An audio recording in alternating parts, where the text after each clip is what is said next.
بۆ ژینە ئەمینی کە بە مەرجی شۆڕشی ژیانەوەی خۆڵقاند.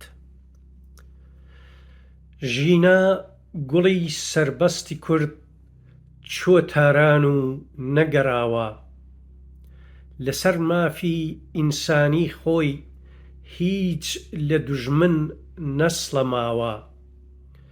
ڕووحی گەشی لەسەر ئێران موژدەی ئازادی هێناوە.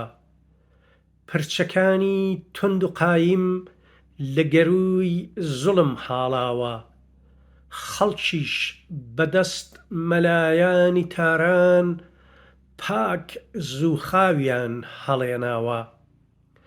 بازاڕی خودافرۆشی یەکجار کەسادی هێناوە، مەلا لەسەر ئەو عەرزە مایەی فەساد و درۆ و مەرگن.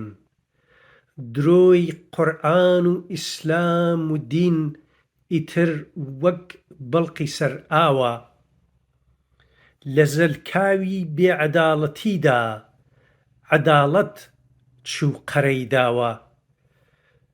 وەختی هاتووە زوحاکەکانی خوا لە تاران مێشکیان بپژێ بەدەست کاوە.